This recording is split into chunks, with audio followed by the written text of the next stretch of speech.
अस्सलाम वालेकुम वरहमतुल्लाह। प्यारे दोस्तों, आपने थंबनेल के ऊपर देख लिया होगा। एक जो है सवाल आपको नज़र आ रहा होगा, 2+2 मल्टीप्लाई बाय 4। दोस्तों, इसका ना जवाब बहुत से लोग जो है गलत देते हैं। ठीक है, मैं बताता हूँ आपको कि वो जवाब कैसे देते हैं। देखिए, इसके दो आंसर बनते हैं। जैसे दो और दो जो है ये चार होते हैं।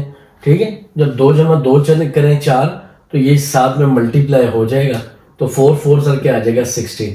एक तो इसका आंसर ये होता है। दूसरा जो है आंसर ये होता है कि हम दो जमा दो ज़रब चार में पहले टू फोर सर 8 कर दें और टू क्या कर दें 10। तो ये भी आंसर हो सकता है, ये भी आंसर हो सकता है। लेकिन अब हमने ये समझना है कि इन दोनों में से ठीक कौन सा है। ये वाला आंसर ठीक है या ये वाला आंसर ठीक है। तो मैं आपको इसका जो है बेसिक एक कॉन्सेप्ट बताता हूं। दोस्तों, आपने ना जब कभी प्लस और मल्टीप्लाई इकट्ठे हैं तो आपने हमेशा जो है पहले मल्टीप्लाई करना है। क्योंकि ये एक रूल होता है जिसको हम लोग बोलते हैं डी मैथ्स रूल होता है। उसमें ना सबसे पहले अगर डिवाइड का साइन हो वो करते हैं, फिर अगर मल्टीप्लाई हो तो वो करते हैं, अगर ऐड हो तो वो करते हैं, और अगर सब्ट्रैक्ट हो तो आप क्या करते हैं, वो करते हैं। तो दोस्तों यहाँ पे देखो, यहाँ पे ना अगर ऐड और मल्टीप्लाई दोनों साइन इकट्ठे दिए हुए तो आपने क्या करना है, सबसे पहले मल्टीप्लाई करना है। जैसे टू फोर सर क्या हो जाएगा 8, और ये टू इधर आएगा तो 8 और टू क्या आ जाएगा 10। तो आपके पास जो इस क्वेश्चन का आंसर है वो 10 होगा, ना कि जो है आपके पास क्या होगा 16 होगा। ठीक है।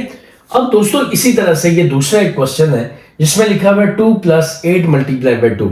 दोस्तों, अगर आपको ये डीमैथ्स रूल जिसमें आप कहते हैं डिवाइड मल्टीप्लाई ऐड और सब्ट्रैक्ट है, अगर ये आपको सही तरीके से समझ आ गया और आप ये समझते हैं कि अब आप ये जो है क्वेश्चन कर सकते हैं, तो आप क्या काम करें कि आप इसका जो आंसर है, यानी कि इसका आंसर इस डीमैथ्स रूल के जो कॉन्सेप्ट है उसके जरिए निकाल के इसका आंसर जो है नीचे मुझे यूट्यूब का जो हमारा नीचे कमेंट बॉक्स है उसके अंदर मुझे इसका आंसर बताइए, ताकि मुझे ये अंदाजा हो सके कि क्या आप लोग मेरा ये कॉन्सेप्ट समझ पाए हैं या नहीं पाए। अगर आप इसको समझ पाए हैं तो काइंडली इसका आंसर जो है नीचे कमेंट में लिखें, और कमेंट में अपने शहर का नाम, और अगर पॉसिबल है तो अगर शहर का नाम नहीं भी लिखते हैं तो आप डायरेक्ट जो है अपने स्कूल का नाम लिख दें। मैं जरा ये देखना चाहता हूं कि कौन से स्कूल के या कौन से शहर के बच्चे जो हैं वो सबसे ज्यादा जो है ज़हीन है जो है मैथमेटिक्स में। तो मुझे आपके जो क्वेश्चन है मतलब आपके जो आंसर्स हैं उनका इंतजार रहेगा। So thank you very much.